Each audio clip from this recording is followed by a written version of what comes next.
आज हम डिस्कस करेंगे topic series and parallel resonance. तो सबसे पहले आज हम लोग ये डिस्कस करेंगे कि सीरीज रेजोनेंस होता क्या है और रेजोनेंस की कंडीशन क्या होती है। तो सबसे पहले हम ये देखेंगे series RLC resonance. Series RLC resonance में आपके जो आर एल और सी आपके सीरीज में कनेक्टेड होते हैं।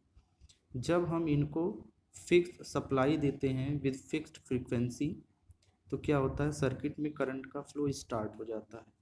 तो करंट का फ्लो स्टार्ट होने की वजह से आपका आर एल और सी के क्रॉस वोल्टेजेस मिलते हैं। आर के क्रॉस वी आर मिलता है, एल के क्रॉस वी एल और सी के क्रॉस वी सी। ठीक है। तो series R L C circuit का अगर हम फेजर डायग्राम ड्रा करें तो फेजर डायग्राम ड्रा करेंगे क्योंकि करंट सारे एलिमेंट में सेम है। तो करंट को हमने क्या कर लिया है, रेफरेंस ले लिया है। अब हमें ये पता है कि जो वी एल होता है वो करंट से 90 डिग्री लीड करेगा और वी सी जो होगा वो करंट से 90 डिग्री लैग करेगा और वी आर जो है करंट की सीरीज में होगा। ठीक है। अब तीनों सर्किट एलिमेंट में से यल और सी जो हैं वो आपका एनर्जी स्टोरेज एलिमेंट है। यल जो है वो एनर्जी स्टोर करता है in the form of magnetic field और सी जो है वो आपका एनर्जी स्टोर करता है इलेक्ट्रिक फील्ड में एनर्जी को स्टोर करता है। तो मैग्नेटिक फील्ड को जो है, जो इंडक्टर मैग्नेटिक फील्ड को एनर्जी रिसीव करता, एनर्जी स्टोर करता है, वो एनालॉगस है काइनेटिक एनर्जी के। और कैपेसिटर में जो एनर्जी स्टोर होती है वो एनालॉगस है आपके पोटेंशियल एनर्जी के। ठीक है। अब क्या करते हैं, यहाँ पे एल और सी दो कंपोनेंट है। तो जैसे ही हम क्या करते हैं, पहले हमने फिक्स सप्लाई दिया था, फिक्स वोल्टेज फिक्स फ्रीक्वेंसी। जैसे ही हम सप्लाई की फ्रीक्वेंसी को चेंज करते हैं तो सप्लाई की फ्रीक्वेंसी चेंज होने की वजह से आपका सर्किट का करंट क्या हो जाएगा, चेंज हो जाएगा। तो सर्किट का करंट चेंज होने की वजह से आपका एल और सी एल और सी के एल और सी के बीच में आपस में एनर्जी का ट्रांसफॉर्मेशन होगा क्योंकि दोनों एनर्जी स्टोरेज एलिमेंट हैं। तो जैसे ही सप्लाई की फ्रीक्वेंसी को हम चेंज करेंगे तो करंट चेंज होने की वजह से एल और सी के बीच में आपका एनर्जी का ट्रांसफॉर्मेशन होगा, एनर्जी एक्सचेंज होगी एल और सी के बीच में। ठीक है। अब जब एल और सी के करंट के चेंज होने की वजह से आपका क्या होगा, वी एल और वी सी की वैल्यू भी चेंज होगी। तो जब वी एल और वी सी की वैल्यू चेंज होगी और एक कंडीशन आपका ऐसा आएगा कि जब वी एल और वी सी की वैल्यू इक्वल होगी लेकिन दोनों 180 डिग्री आउट ऑफ फेज होने की वजह से उन ये वोल्टेजेस एक दूसरे को कैंसिल आउट कर देंगे। तो रिजल्टेंट जो वोल्टेज वी एल और वी सी का आएगा वो ज़ीरो आएगा। ठीक है। तो रेजोनेंस और जिस कंडीशन पे, जिस फ्रीक्वेंसी पे आपका ये V L equal to V C हो जाएगा, वही फ्रीक्वेंसी आपकी कहलाती है रेजोनेंट फ्रीक्वेंसी। और रेजोनेंट फ्रीक्वेंसी पे आपका जो सर्किट का बिहेवियर होगा वो एकदम रेजिस्टिव सर्किट की तरह बिहेव करेगा।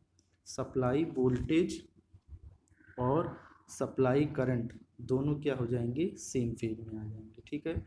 तो रेजोनेंट फ्रीक्वेंसी ये इंडिकेट करता है कि किस रेट से आपका एनर्जी ट्रांसफॉर्मेशन होता है बिटवीन इंडक्टर एंड कैपेसिटर। ठीक है। तो रेजोनेंट की कंडीशन, जब रेजोनेंस फ्रीक्वेंसी आएगी तो उस केस में आपका V L equal to V C हो जाएगा। तो V L equal to, V L को हम लिख सकते हैं I X L, V C को लिख सकते हैं आई एक्स सी। ठीक है। तो इससे हमें एक कंडीशन ये मिली X L equal to X C. ठीक है। तो आपका रेजोनेंस की एक कंडीशन ये भी है कि अगर हम फ्रीक्वेंसी को चेंज कर दें और जब ऐसे फ्रीक्वेंसी पे सेट कर दें कि आपका जो X L equal to X C हो जाएगा, तब आपकी रेजोनेंस की कंडीशन, आपकी सीरीज रेजोनेंस की कंडीशन आपकी अकर करेगी। अब यहाँ पे एक्सएल की जगह ओमेगा नॉट एल और एक्सी की जगह 1/ओमेगा सी पुटअप करने पे आपका जो रेजोनेंट फ्रीक्वेंसी का एक्सप्रेशन आएगा F not equal to 1/2π√LC। ठीक है, अगर हम कर्व देखें एक्सएल और एक्सी का, तो फ्रीक्वेंसी वर्सेज एक्सएल अगर हम ड्रा करें तो स्ट्रेट लाइन का कर्व आएगा, क्योंकि XL equal to omega L. और अगर हम एक्सी का कर्व देखेंगे तो ये रेक्टेंगुलर हाइपरबोला आएगा, ये भी फ्रीक्वेंसी का इन्वर्सली प्रोपोर्शनल होता है। नेक्स्ट हम डिस्कस करेंगे next properties of series RLC resonating circuit. Series RLC resonating circuit की प्रॉपर्टीज़ क्या होती है? अगर सर्किट का इम्पीडेंस हम लोग लिखें, सीरीज आरएलसी सर्किट का इम्पीडेंस लिखेंगे तो Z equal to R plus j XL minus XC. तो रेजोनेंस की कंडीशन में आपका एक्सएल इक्वल टू एक्सी हो जाएगा, तो आपका जो इम्पीडेंस होगा सर्किट का वो मिनिमम होगा और उसकी वैल्यू R के बराबर हो जाएगी। और अगर हम इम्पीडेंस डायग्राम ड्रा करें, इम्पीडेंस कर्व क्या होता है? इम्पीडेंस कर्व होता है आपका इम्पीडेंस, सर्किट का इम्पीडेंस वर्सेस फ्रीक्वेंसी के बीच में जब हम ग्राफ खींचते हैं तो उसको इम्पीडेंस कर्व करते हैं। तो इस तरीके से देखिए आपका इम्पीडेंस वर्सेस फ्रीक्वेंसी का कर्व आएगा। तो रेजोनेंट पे फ्रीक्वेंसी पे, इस फ्रीक्वेंसी पे रेजोनेंट फ्रीक्वेंसी पे इसका जो रेजोनेंट फ्रीक्वेंसी पे आपका जो इम्पीडेंस होगा वो मिनिमम होगा। अब क्या है कि जब सर्किट का इम्पीडेंस मिनिमम होगा तो उस केस में जो सर्किट में करंट फ्लो करेगा वो आपका मैक्सिमम होगा, क्योंकि आपका सर्किट का बिहेवियर रेजिस्टिव हो जाता है। तो सर्किट का बिहेवियर रेजिस्टिव होने के कारण सर्किट का जो पावर फैक्टर होगा वो यूनिटी हो जाएगा। ठीक है, यहाँ पे रेजोनेंस की कंडीशन पे एक ही एक्टिव कंपोनेंट वोल्टेज होगा, जो वी आर के क्रॉस वोल्टेज ड्रॉप आएगा, आर के क्रॉस वोल्टेज ड्रॉप आएगा। तो आपका एक्टिव वोल्टेज कंपोनेंट जो वी आर होगा वो वी एस के बराबर हो जाएगा। नेट रिएक्टेंस, सर्किट का net reactance V L minus we T, ये क्या हो जाएगा? ज़ीरो हो जाएगा। ठीक है, अब यहाँ पे एक चीज़ ये बोला गया है कि आपका सीरीज रेजोनेंस की कंडीशन को हम वोल्टेज मैग्निफिकेशन बोलते हैं, वोल्टेज मैग्निफिकेशन बोलते हैं। तो वोल्टेज मैग्निफिकेशन क्या होता है कि क्यों बोला जाता है? जब हम रेजोनेंट की आरएलसी रेजोनेंस की कंडीशन अकर करती है तो उस केस में जो करंट होगा वो आपका मैक्स होगा। तो आपका जितना भी सप्लाई वोल्टेज होगा वो वी आर के इक्वल होगा, और वी एल और वी सी जो होंगे एक दूसरे को कैंसिल आउट कर देंगे। ठीक है, तो वोल्टेज मैग्निफिकेशन का क्या मतलब है कि जो वी एल और वी सी के क्रॉस जो वोल्टेज आ रहा है वो सप्लाई वोल्टेज से ग्रेटर हो जाएगा। कैसे ग्रेटर होगा? क्योंकि रेजोनेंस की कंडीशन में आपका करंट मैक्स है, रेजोनेंट की कंडीशन में आपका करंट मैक्स है। तो अगर एक्सएल और एक्सी की वैल्यू रजिस्टेंस से ज़्यादा होगी, मान लीजिए आर की वैल्यू अगर सप्लाई वोल्टेज की बात करें तो अगर सप्लाई वोल्टेज आपका 100 वोल्ट है, supply voltage V S is equal to 100 volt और आर की वैल्यू कितना है? 20 ओम। ठीक है, लेकिन एक्सएल और एक्सी की वैल्यू अगर आपका 50 ओम हो, ठीक है, तो करंट की वैल्यू क्या मिलेगी? 100 डिवाइड बाई 20, 5 एम्पियर मिलेगा। तो एक्सएल और एक्सी की वैल्यू क्योंकि 50 है तो 50 में आपका 5 से मल्टीप्लाई करेंगे तो कितना हो जाएगा? 5 से 250 वोल्ट। ठीक है, 5 से अगर मल्टीप्लाई करेंगे तो 250 वोल्ट हो जाएगा। ठीक है, तो इस केस में क्या है कि आपका आरएलसी सर्किट में रेजोनेंस की कंडीशन में जो वीएल और वीसी के क्रॉस वोल्टेज है वो आपका सप्लाई वोल्टेज से ज़्यादा हो जाता है। तो सप्लाई वोल्टेज से ज़्यादा होने की वजह से आपका इस फिनोमिना को बोला जाता है voltage magnification. Series resonant circuit also called as acceptor circuit, acceptor circuit भी इसको बोलते हैं। तो एक्सेप्टर सर्किट क्यों बोलते हैं, क्योंकि एट रेजोनेंस की कंडीशन पे सर्किट का करंट क्या हो जाता है, मैक्स होगा। इसका मतलब ये है कि इस फ्रीक्वेंसी पे सर्किट मैक्सिमम पावर को रिसीव करेगी। ठीक है, तो मैक्सिमम पावर आपका जो सिग्नल रिसीव होगा या करंट या पावर रिसीव होगा वो आपका मैक्स होगा। इसीलिए ये क्या कहलाता है, उस सीरीज आरएलसी सर्किट को हम लोग एक्सेप्टर सर्किट बोलते हैं। अब एप्लीकेशन देख लीजिए सीरीज आरएलसी सर्किट का एप्लीकेशन।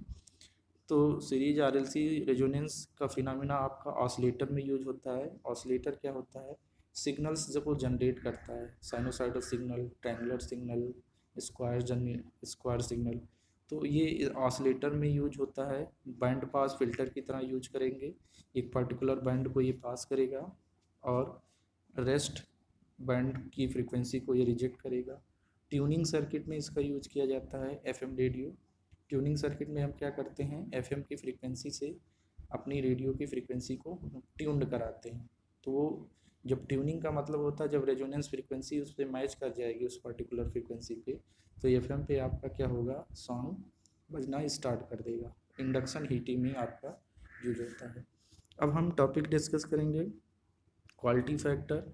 तो क्वालिटी फैक्टर क्या होता है, किसी भी रेजोनेटर का जो रेजोनेटिंग सर्किट में जो एनर्जी लॉस होता है उसको इंडिकेट करता है क्वालिटी फैक्टर, उसको हम इंडिकेट करते हैं क्वालिटी फैक्टर से। तो क्वालिटी फैक्टर एक तरीके से जो है सर्किट का लॉस रेजोनेटिंग सर्किट के लॉस को इंडिकेट करता है। तो मैथमेटिकल अगर इसका डिफिनीशन देखें तो Q equal to 2 pi maximum energy stored in the circuit divide by power dissipation per cycle. ठीक है, ये इसका मैथमेटिकल डिफिनीशन है। अब हम डिस्कस करेंगे expression of quality factor for series RLC circuit. तो सीरीज आरएलसी सर्किट में अगर हमने करंट लिया I T equal to I M sine omega T, तो वी सी वोल्टेज जो निकल के आएगा, वी सी निकालेंगे, कैलकुलेट करेंगे 1/c integration I D T. तो 1/c integration I M sine omega T, तो वी सी की वैल्यू आएगी -Im/ओमेगा C cos omega T. Circuit का टोटल सीरीज जो total energy stored in series RLC circuit होगा W equal to half L I square plus half C V square. तो यहाँ से I और आई एम, यहाँ पे आई की वैल्यू और वी सी की वैल्यू को जब हम पुटअप करेंगे और यहाँ पे इस जगह पे जब L इक्वल टू 1/ओमेगा स्क्वायर सी पुटअप करेंगे तो energy stored, maximum energy stored जो आपका आता है वो आपका आता है half L I M square. अब यहाँ क्वालिटी फैक्टर निकालेंगे तो 2 pi half L I M square energy loss I R M S square into R into T per cycle, T को लिख दिया गया 1/f। तो यहाँ से जो एक्सप्रेशन निकल के आएगा क्वालिटी फैक्टर का 2 पाई FL/R। तो यहाँ पे 2 FL को हम लिखते हैं ओमेगा एल और इसी ओमेगा को omega L divide by R, ये क्वालिटी फैक्टर का एक्सप्रेशन आएगा। तो यहाँ पे ओमेगा की वैल्यू जो हम पुटअप कर देंगे 1/√LC, तो क्वालिटी फैक्टर निकल के आएगा 1/R√LC। ठीक है, तो यहाँ पे देख लो रजिस्टर सर्किट का रजिस्टेंस जितना ही कम होगा क्वालिटी फैक्टर उतना ज़्यादा होगा। क्वालिटी फैक्टर अगर ज़्यादा है तो एनर्जी लॉस उसमें आपका क्या होगा, कम होगा। आर की वैल्यू अगर ज़्यादा रखेंगे तो क्वालिटी फैक्टर लो होगा, एनर्जी लॉस की वैल्यू आपका क्या होगा, ज़्यादा होगा। ठीक है, क्यू को हम एक तरीके से और लिख सकते हैं, क्यू को हम लिख सकते हैं एक्सएल डिवाइडेड बाई आर। तो यहाँ पे देखो लिखा गया XL divided by R, numerator और डिनोमिनेटर में अगर हम करंट का मल्टीप्लिकेशन कर दें तो I XL divide by I R, तो ये आई एक्सएल को हम लिख सकते हैं वी एल और आई आर को लिख सकते हैं वी आर। तो आपका क्वालिटी फैक्टर का एक एक्सप्रेशन और निकल के आता है V L upon V R, और आपका वी एल क्योंकि वी एल और वी सी सेम है तो हम इसको लिख सकते हैं V C divide by R. तो क्वालिटी फैक्टर का जो एक्सप्रेशन यहाँ पे एक्सप्रेशन डिराइव किया गया है वो रेजोनेंस कंडीशन पे ही डिराइव किया गया है। ठीक है ठीक, तो नेक्स्ट हम टॉपिक डिस्कस करेंगे बैंडविड्थ। नेक्स्ट टॉपिक डिस्कस करेंगे expression of bandwidth of series RLC circuit. तो बैंडविड्थ सीरीज आरएलसी सर्किट की बैंडविड्थ डिस्क्राइब करने से पहले हम यहाँ पे डिस्कस करेंगे कि रेजोनेंस कर्व क्या होता है। तो रेजोनेंस कर्व आपका क्या है कि जब करंट और फ्रीक्वेंसी के बीच में हम ग्राफ ड्रा करते हैं तो आपका कहलाता है रेजोनेंस कर्व। रेजोनेंस कर्व आपका सीरीज आरएलसी सर्किट के लिए इस तरीके से आता है। यहाँ से देखेंगे अब बैंडविड्थ क्या होती है। यहाँ पे देखो कर्व से देखो, जो एफ नॉट की फ्रीक्वेंसी पे, रेजोनेंस की फ्रीक्वेंसी पे करंट की वैल्यू क्या है, मैक्स है, ठीक है। और यहाँ पे दो फ्रीक्वेंसी हैं, एक F1 और एक F2, एक ओमेगा 1 और ओमेगा 2, दोनों एक ही चीज़ हैं। एक F1 और F2 ये है, इनकी यूनिट हर्ट्ज में है, और ओमेगा 1 और ओमेगा 2 जो है इनकी यूनिट क्या है, इनकी यूनिट है रेडियन पर सेकंड में, ठीक है। तो ओमेगा 1 पे देखो आपका करंट की वैल्यू क्या है, Im/√2, और ओमेगा 2 पे भी करंट की वैल्यू क्या है, Im/√2, ठीक है। तो सीरीज आरएलसी सर्किट की बैंडविड्थ क्या होती है, बैंडविड्थ क्या होगी, ये जो ओमेगा 2 और ओमेगा 1 के डिफरेंस की जो फ्रीक्वेंसी होगी, ठीक है, वही आपका बैंडविड्थ कहलाएगा, ठीक है। तो अगर सीरीज आरएलसी सर्किट की बैंडविड्थ की डिफिनीशन देखें तो ये क्या है, इसकी डिफिनीशन ये है कि range of frequency on either side of resonance frequency, either side of resonance frequency, जो when the current either side of resonant frequency when the current falls from maximum value to Im/√2, ठीक है। तो bandwidth की definition क्या हो गई कि range of frequency on the either side of resonance frequency when circuit current falls from its maximum value to 1/√2 times its maximum value. तो bandwidth की डिफिनीशन जो निकल के आई है आपकी, यहाँ पे बैंडविड्थ आपका आ गया F2-F1, या इसी को हमने कर दिया ओमेगा 2 माइनस ओमेगा 1। तो ओमेगा 2 को बोलते हैं अपर कट ऑफ फ्रीक्वेंसी, क्योंकि इसकी जो फ्रीक्वेंसी है वो रेजोनेंस फ्रीक्वेंसी से ज़्यादा है। और ओमेगा 1 या F1 को बोलते हैं lower cut off frequency. Lower cut off frequency इसलिए बोलते हैं क्योंकि इसकी फ्रीक्वेंसी आपकी रेजोनेंस फ्रीक्वेंसी से कम है, ठीक है। अब यहाँ पे देखेंगे हम, यहाँ पे इस पॉइंट पे देखिए कि रेजोनेंस फ्रीक्वेंसी पे आपका जो करंट है वो Im है।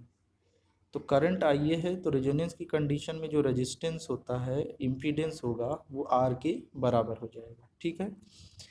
ये ओमेगा 1 और ओमेगा 2 पे देखिए करंट की वैल्यू Im/√2 है, तो Im/√2, अब यहाँ पे करंट Im है तो इम्पीडेंस Z=R है, और यहाँ पे अगर करंट Im/√2 है तो इसका मतलब यहाँ पे आपका जो इम्पीडेंस है ओमेगा 1 एंड ओमेगा 2 पे जो इम्पीडेंस है वो आपका √2 टाइम्स R है, ठीक है। क्योंकि Z=V/Im, जेड करंट के इन्वर्सली प्रोपोर्शनल है। तो अगर करंट आपका क्या है, यहाँ पे Im/√2 हो रहा है, तो यहाँ पे F1 और F2 पे या ओमेगा 1 या ओमेगा 2 पे आपका जो फ्रीक्वेंसी आएगा, इम्पीडेंस आएगा, आपका जो इम्पीडेंस आएगा वो √2 टाइम्स R हो जाएगा, ठीक है। अब सर्किट का इम्पीडेंस हम यहाँ से अगर लिखेंगे तो Z= लिखेंगे R+J XL-XC को यहाँ पे XNet लिखा गया है। तो इसका इम्पीडेंस अगर हम कैलकुलेट करेंगे तो मॉड Z=√R² + XNet², ठीक है। अब ओमेगा 1 फ्रीक्वेंसी, ओमेगा 1 और ओमेगा 2 पे सर्किट का इम्पीडेंस क्या है, √2 टाइम्स R है। तो √2 टाइम्स R है, तो इसका मतलब XNet की वैल्यू क्या हो जाएगी, XNet की वैल्यू आपका क्या हो जाएगा, XNet की वैल्यू R के बराबर हो जाएगी, XNet की वैल्यू R के बराबर हो जाएगी। तो XNet क्या है, XL-XC = R। अब यहाँ पे XL जो है वो फ्रीक्वेंसी के डायरेक्टली प्रोपोर्शनल है, और XC जो है वो फ्रीक्वेंसी के इन्वर्सली प्रोपोर्शनल है, ठीक है। अब अगर हम ओमेगा 1 और ओमेगा 2 पे, ओमेगा 1 और ओमेगा 2 पे, तो अगर हम यहाँ पे देखें तो यहाँ पे क्या है, आपका लोअर का हाफ फ्रीक्वेंसी पे देंगे, तो लोअर फ्रीक्वेंसी क्योंकि फ्रीक्वेंसी लो है तो XC क्या करेगा, XL से ग्रेटर होगा, तो तो यहाँ पे लिखा गया है XC minus XL is equal to R। तो लोअर फ्रीक्वेंसी ओमेगा 1 पे है, तो हमने इसको XC को लिख दिया 1/ओमेगा 1C minus omega 1L is equal to R। ठीक है, अब यहाँ से इसको सिंप्लीफाई करेंगे और क्वाड्रेटिक इक्वेशन बनाएंगे omega 1 square plus R by L omega 1 minus 1/LC is equal to 0। ठीक है, अब ये क्वाड्रेटिक इक्वेशन बन गया, तो इसको हम लिखेंगे -b plus minus √b² minus 4AC/2a। इस फार्मूले का यूज करेंगे तो एक्सप्रेशन आएगा omega 1 equal to -R/2L plus minus √R/2L whole square plus 1/LC। ठीक है, तो R/2L को हमने लिखा है अल्फ़ा से और 1/LC को लिखा है ओमेगा 0 स्क्वायर से। तो यहाँ से ओमेगा 1 का ये एक्सप्रेशन आ जाएगा। इसी तरीके से अपर हाफ फ्रीक्वेंसी अगर ज़्यादा है तो एक्सएल डोमिनेट करेगा, तो यहाँ पे लिखेंगे X L minus XC is equal to R। तो ओमेगा 2L माइनस 1/ओमेगा 2C is equal to R। यहाँ से फिर क्वाड्रेटिक इक्वेशन बनेगा, तो ओमेगा 2 की वैल्यू क्या आ जाएगी, alpha plus minus √R² R/2L square plus 1/LC। ठीक है, अब क्या करेंगे ओमेगा 2 माइनस ओमेगा 1 अगर हम करेंगे तो 2α मिलेगा।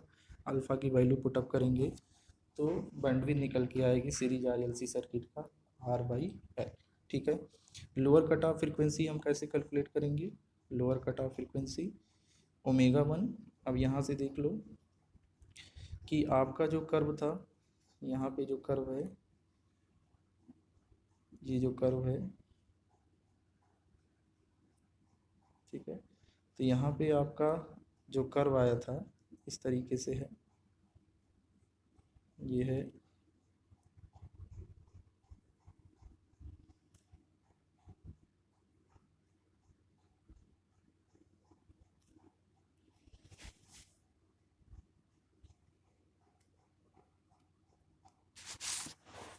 यहाँ पे कर्व देखिए इस तरीके से, यहाँ पे ये F0 था, F0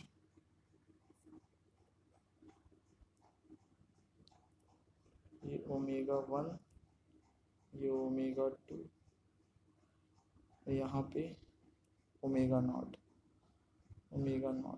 ठीक है, तो बैंडविड्थ क्या हो गई ये, क्योंकि ये पोर्शन और ये पोर्शन सिमेट्रिकल है, तो ये डेल्टा ओमेगा/2 आ जाएगा। डेल्टा ओमेगा/2 इतना पोर्शन क्या हो जाएगा, डेल्टा ओमेगा/2 आ जाएगा। ठीक है, और ये आपका ओमेगा 0 है, तो हमें ओमेगा 1 अगर चाहिए तो ओमेगा 0 में से हम क्या कर देंगे, डेल्टा ओमेगा/2 को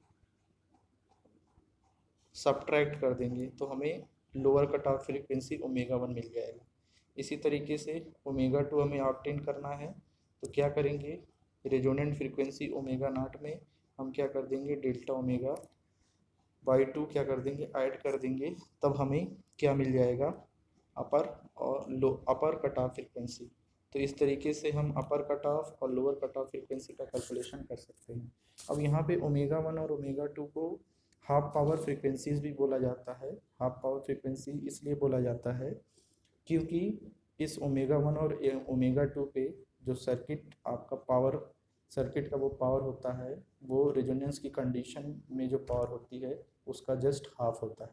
ठीक है, तो इसलिए ओमेगा 1 और ओमेगा 2 को हम लोग हाफ पावर फ्रीक्वेंसी भी बोलते हैं। तो ओमेगा 1 और ओमेगा 2 को हाफ पावर फ्रीक्वेंसी इसलिए बोला जाता है क्योंकि ओमेगा 1 और ओमेगा 2 पे आपका सर्किट का जो पावर होता है वो रेजोनेंस की कंडीशन में जो मैक्स पावर होता है उसका जस्ट हाफ होता है, इसलिए हम इसको बोलते हैं रेजोनेंट हाफ पावर फ्रीक्वेंसीज। ठीक है, नेक्स्ट टॉपिक हम लोग डिस्कस करेंगे पैरेलल RLC सर्किट। तो पैरेलल RLC सर्किट में हम क्या करेंगे, आपके R, L और C ये आपके किस में कनेक्टेड हैं, सीरीज में, पैरेलल में कनेक्टेड है। तो पैरेलल में कनेक्टेड होने की वजह से अब इसके क्रॉस, तीनों एलिमेंट के क्रॉस आपका वोल्टेज क्या है, तीनों एलिमेंट के क्रॉस वोल्टेज सेम है, तो हम क्या करेंगे, वोल्टेज को रेफरेंस ले लेंगे। अब IC क्या करेगा, वोल्टेज से 90 डिग्री लीड करेगा और IL क्या करेगा, वोल्टेज से 90 डिग्री लैग करेगा और IR जो होगा वो V के सीरीज में होगा, ठीक है, V के फेज में होगा। अब क्या करेंगे, जब हम इस सप्लाई फ्रीक्वेंसी को चेंज कर देंगे, सप्लाई की फ्रीक्वेंसी को चेंज करेंगे तो यहाँ पे आपका क्या है, L और C एलिमेंट में क्या होगा, इनके इंडक्टेंस चेंज हो जाएंगे क्योंकि ये फ्रीक्वेंसी डिपेंडेंट इंडक्टेंस है। तो इन इसके इसमें IL और IC की में जो करंट की वैल्यू है ये चेंज होने लगेगी, ठीक है। तो एक रेजोनेंस की कंडीशन एक ऐसी आएगी, एक पर्टिकुलर फ्रीक्वेंसी पे आपका क्या हो जाएगा, आपका IL इज इक्वल टू, आपका एक पर्टिकुलर फ्रीक्वेंसी पे आपका IL is equal to IC हो जाएगा, पर्टिकुलर फ्रीक्वेंसी पे, जिसको बोलेंगे हम रेजोनेंट फ्रीक्वेंसी।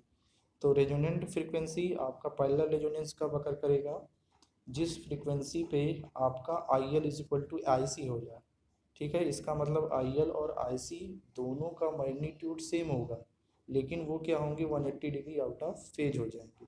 तो 180 डिग्री आउट ऑफ फेज होने की वजह से ये एक दूसरे को कैंसिल आउट कर देंगे।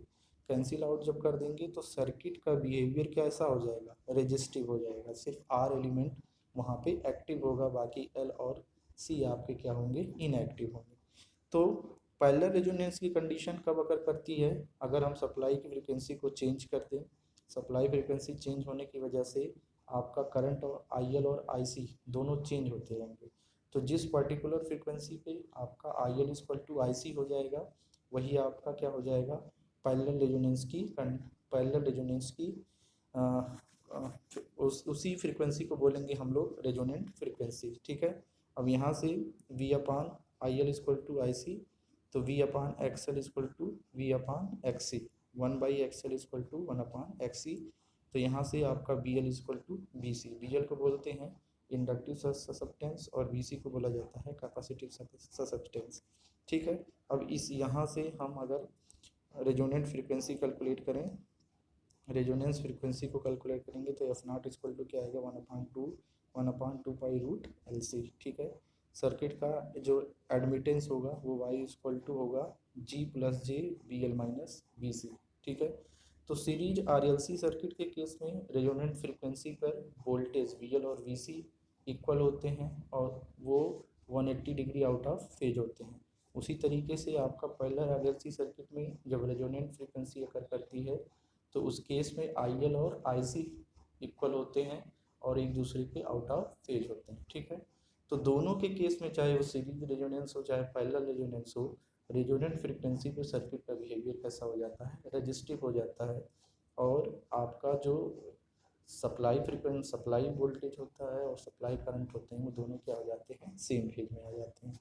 अब यहाँ पे BL और VC का वेरिएशन देखा गया है फ्रीक्वेंसी के साथ। तो VL की आपकी स्ट्रेट लाइन आएगी और VC की आएगी आपकी रेक्टेंगुलर हाइपरबोला, ठीक है। अब हम नेक्स्ट टॉपिक डिस्कस करेंगे, प्रॉपर्टीज ऑफ से पैरेलल RLC रेजोनेंट सर्किट। अब यहाँ पे देखो सर्किट का इम्पीडेंस लिखा जाएगा Y equal to G plus J BL difference VC। तो यहाँ पे अगर Z और फ्रीक्वेंसी का कर्व ड्रा करेंगे, इम्पीडेंस कर्व, तो यहाँ पे इस तरीके से इम्पीडेंस आएगा पैराबोलिक टाइप का।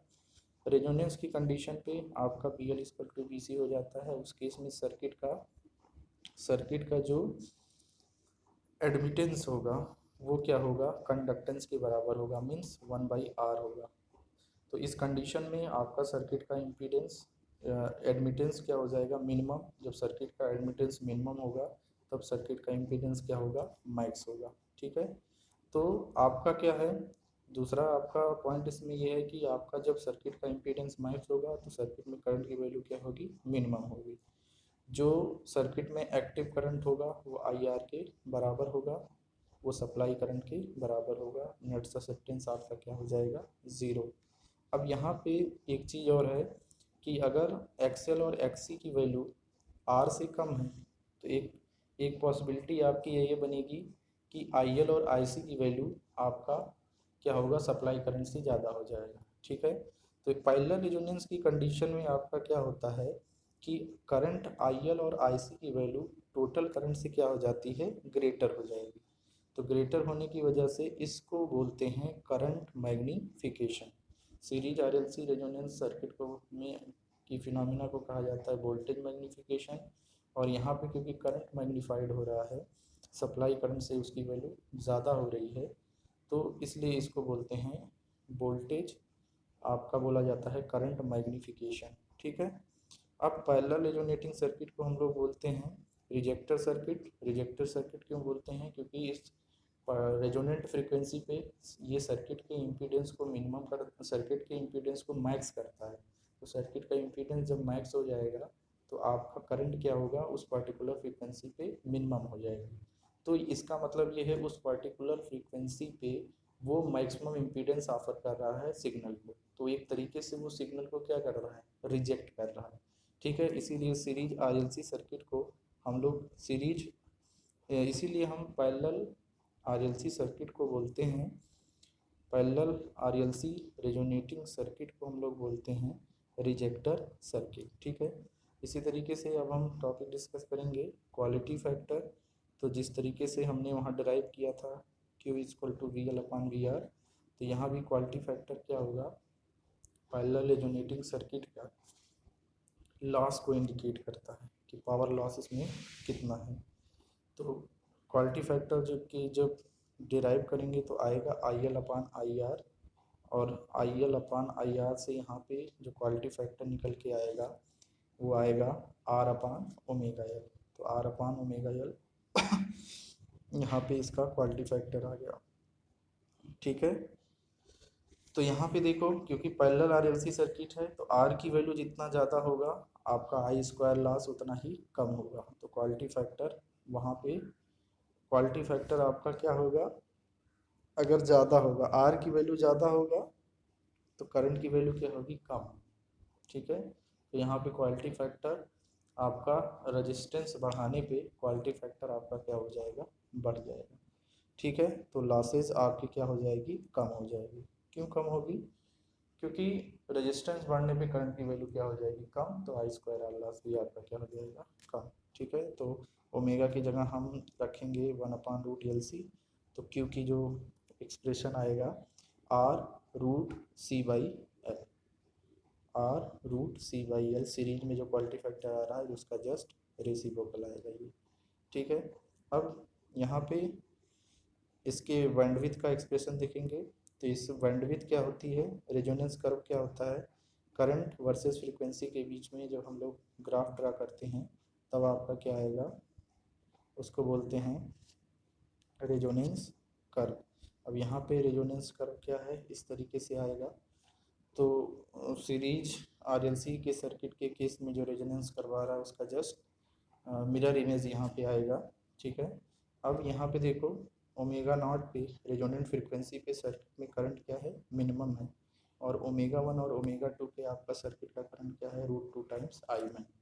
तो इसका मतलब ये हुआ कि बैंडविड्थ आपकी क्या हो गई, range of frequency on the either side of resonant frequency when current rises from their minimum value to √2 times of I min। ठीक है। तो यहाँ से अगर हम देखेंगे बैंडविड्थ, तो बैंडविड्थ निकल के आएगा delta omega equal to omega 2 minus omega 1 equal to F2 minus F1। ठीक है।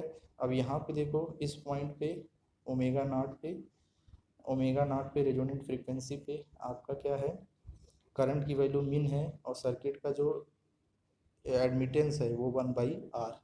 अब यहाँ पे जो करंट की वैल्यू क्या हो जाएगी, √2 टाइम्स I min है, तो इसका मतलब यहाँ पे आपका एडमिटेंस क्या हो जाएगा, 1/√2R। तो ओमेगा 1 और ओमेगा 2 पे अगर एडमिटेंस 1/√2R है तो इसका मतलब जो बी नेट होगा वो 1/R के इक्वल हो जाएगा। ठीक है। अब ओमेगा 1 और ओमेगा 2 पे B net equal to 1/R, तो VL-VC=1/R। तो VL-VC में जो बड़ा होगा उसी का साइन हम यहाँ पे इंडिकेट करेंगे। तो आपका लोअर कट ऑफ फ्रिक्वेंसी पे आपका क्या होगा, 1/ओमेगा L ग्रेटर होगा, इसलिए यहाँ पे एक्सप्रेशन 1/R का पॉजिटिव आ रहा है।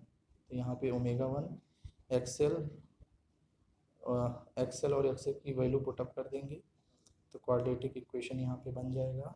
तो यहाँ से ओमेगा 1 निकल के आएगा -1/RC plus minus under root 1/RC² + 4LC। ठीक है, तो यहाँ से जो एक्सप्रेशन आएगा वो minus alpha ω1 = minus alpha plus minus √α² + ω0²। ठीक है, इसी तरीके से जब आपका अपर कट ऑफ फ्रीक्वेंसी होगी उस केस में ω2C डोमिनेट करेगा, तो इसलिए इसमें साइन क्या आएगा, निगेटिव आएगा।